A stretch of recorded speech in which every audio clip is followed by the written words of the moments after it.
The WNBA has created the magical storyline. In just days, they've gone from under-the-radar playoff contenders to full-blown title favorites. The buzz absolutely electric. Fans are hyped, media outlets are spinning, and social feeds can't get enough. But not everyone's cheering. Some critics, including outspoken voices like Jason Whitlock, are raising eyebrows and asking questions. They believe the league might be stacking the deck, allegedly building a super team around Caitlin Clark to fast-track her stardom. Even more controversial, claims that a racial rivalry is being stirred up on purpose, all to spike ratings. It's a swirl of hot takes, wild speculation, and conspiracy-laced chatter at the heart of it all. A growing divide between those celebrating the Fever's meteoric rise and those convinced it's all part of a calculated plan. One thing's clear, the noise isn't dying down anytime soon, and the mental gymnastics from the skeptics. Olympic-level. Stick around and hit that subscribe button if you believe the Fever are taking the crown this season. Indiana, which I think everyone agrees right now has gone from, a team that made the playoffs last year, lost in the first round. They were building all these young pieces, of course, Caitlin Clark, to now an immediate contender. This wasn't your typical off-season shuffle. What the Fever pulled off sent shockwaves across the WNBA, and judging by the stunned reactions from fans and analysts, they didn't just get better, they may have completely reshaped the league's landscape. Let's take a look at the major additions. First up, Natasha Howard, a three-time WNBA champion, former Defensive Player of the Year, and someone who knows how to light up the scoreboard. Her all-around game instantly elevates Indiana's presence on both ends of the floor. Then there's DeWanna Bonner, a two-time champion and six-time All-Star. She brings experience, consistent scoring, and gritty defense. With just these two signings, the Fever now boast championship DNA and veteran firepower. Add in Sophie Cunningham, a sharpshooter with edge. You've got spacing, toughness, and a threat from deep that defenses can't ignore. She's the kind of player who makes things happen, whether it's draining threes or getting under an opponent's skin. Suddenly, Caitlin Clark, already dubbed the assist machine, has a stacked toolkit to work with. The Fever's offense just got deadlier, and their once leaky defense, that's patched up in a big way. But here's the kicker. They made all these moves without sacrificing their core. They re-signed Kelsey Mitchell, who averaged a blazing 19.2 points per game, and still have All-Star Aaliyah Boston, who's only scratching the surface of her potential. Put it all together, and what do you get? Elite scoring, lockdown defense, rising stars, battle-tested veterans, and oh yeah, the most talked about female athlete on the planet. So yeah, it's no surprise. The title talk is heating up. The Fever are no longer just chasing a playoff spot. They're in the championship conversation for real. But not everyone's thrilled. Some critics are throwing shade, calling Indiana a super team and accusing the WNBA of stacking the deck to boost Caitlin Clark's stardom. The word rigged is getting thrown around a lot more than usual. But let's pause for a second. Haven't we seen teams load up in free agency before? Big moves aren't new.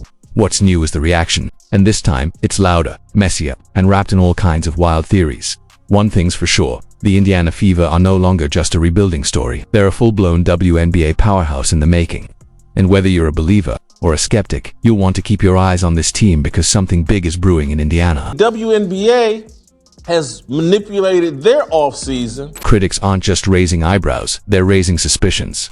Some, like Jason Whitlock, are pushing a bold theory that the WNBA may have played a role behind the scenes, helping engineer this sudden rise. But it's not just the claim that's sparking outrage. It's why he thinks it happened that has fans everywhere fired up, from alleged favoritism to whispers of leg-driven narratives. These theories are igniting debate and dividing the basketball world. Is this just a small team making smart moves, or something bigger at play? The conversation is heating up, and it's only getting louder. Conflict between, they've created it, and I know there are black players on the Indiana Fever, but they've created conflict between black and white. The WNBA isn't just building a powerhouse team around Caitlin Clark, it's allegedly trying to create a racial rivalry for ratings. He's pointing to the Fever's sudden rise and claiming it's part of a larger plan to recreate the classic Bird versus Magic storyline, only this time with Clark versus Aja Wilson. The idea: stir up drama, divide fan bases, and turn the league into must-watch TV. But that take didn't sit well. Fans quickly pushed back, calling it a manufactured and harmful narrative that serves no one. Many argued that pitting players against each other based on race is a dangerous and unnecessary distraction from the game itself. Still, what's fueling this debate is a lingering concern. This isn't the first time a comment like this has surfaced. It's echoed some earlier remarks from the WNBA commissioner herself. And that's why, for some, Whitlock's theory isn't completely out of left field. It's tapping into a narrative That's already been whispered at the top. The question now is, are these just hot takes gone too far, or is there a deeper conversation the league needs to have? Studier of history, and I look back to the Bird Magic moment in the NBA in 1979, and it really put the NBA on. Especially when talking about the budding rivalry between Caitlin Clark and Angel Reese. And when you hear the league's top executive echoing the same comparison as Jason Whitlock, emphasizing how rivalries fuel growth, it's not a stretch to imagine the WNBA wanting lightning to strike twice. And for perspective, let's rewind to the late 1970s. Back then, the NBA was struggling, attendance was low, TV ratings were sinking, basketball wasn't even close to being America's favorite sport. Then came 1979, and with it, the arrival of Magic Johnson and Larry Bird. Their impact, instant, massive, game-changing. They weren't just elite rookies, they were a storyline, a contrast of styles, backgrounds, and personalities. You had Magic, the smooth, larger-than-life playmaker from Los Angeles, going toe-to-toe with Bird, the gritty, no-frills scorer from small-town Indiana. It was Hollywood versus Heartland, and yes, it was also marketed, implicitly and explicitly, as black versus white. The NBA leaned in hard, primetime games, wall-to-wall media coverage, full and hype for every Lakers-Celtics clash, and it paid off. Ratings soared, arenas filled. Suddenly the NBA wasn't fading, it was thriving. That era laid the groundwork for the Jordan-led boom that followed. Now flash forward to the present. The WNBA has been gaining momentum, but let's be honest, it hasn't fully broken through yet. Then came Caitlin Clark and Angel Reese, two college stars with history, personality, and polarizing fan bases. Their matchups were some of the most watched games of the year. But here's the thing, pretty much every game Caitlin Clark played drew big numbers, not just the ones against Reese. So yes, while the league clearly saw value in promoting that rivalry, it's important to recognize where the interest truly lies, and how much of it centers on one generational star. And that's what's making the current conversation so heated. Is the league simply doing smart marketing? Or is it pushing narratives that risk crossing lines? Either way, the comparisons to the NBA's past, both the strategy and the controversy, are impossible to ignore. Fire and connect!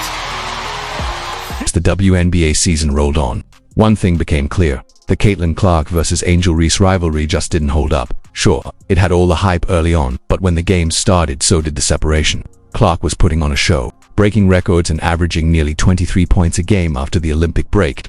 Meanwhile, Reese was solid, racking up double-doubles, but also struggled with inconsistency, especially on easy finishes. As their teams went in opposite directions, the rivalry fizzled faster than a sparkler on the 4th of July. So now, the conversation's shifting. Clark versus Wilson on the surface. This matchup makes more sense. Statistically, both are dominant. And now with the Indiana Fever loading up their roster, both players have serious supporting casts. But here's where we need to hit the brakes. Real rivalries aren't manufactured, they're earned. They're not dreamed up in a boardroom, they're born from battles, playoff wars, and personal stakes. The legendary Bird Magic feud wasn't iconic because the NBA said it was. It was iconic because it was. These two went at each other for years, dragging their teams through intense final showdowns and pushing each other to the brink every time they met. That it wasn't instant. It wasn't marketing. It was slow-cooked greatness. Now back to Clark and Wilson. Yes, they're both elite, but do they have that same fire, history, or track record against one another? Not even close. They happen to have their college jerseys retired on the same day, that's about it. They've barely shared the court, let alone created the kind of drama that fuels true rivalries. If anything, what the league should do is let it play out. Let Clark and Wilson earn that rivalry status through big games, close finishes, and playoff pressure. Until that happens, calling it the next Bird Magic is wishful thinking. Caitlin Clark didn't just boost the WNBA, she sent it into orbit. Attendance is skyrocketing, merch is flying off shelves, and when it came to playoff viewership, her games blew every other matchup out of the water, even the finals. She's not just a rookie sensation, she's reshaping the league's future. But not everyone's thrilled about it. Some players and media figures have struggled to accept the spotlight she commands. They've tried to downplay her impact, pointing to others with better stats or more championships to frame the narrative as media bias. Now, with a high-level coach and a deep, talented roster backing her, those arguments are in danger of collapsing. Why? Because if Caitlin Clark dominates this season, racks up big numbers, and brings home a title, all those claims about her being overrated or overhyped, gone. And that's when the fallback starts. She had a super team. The league rigged it for her. It's the last card critics can play.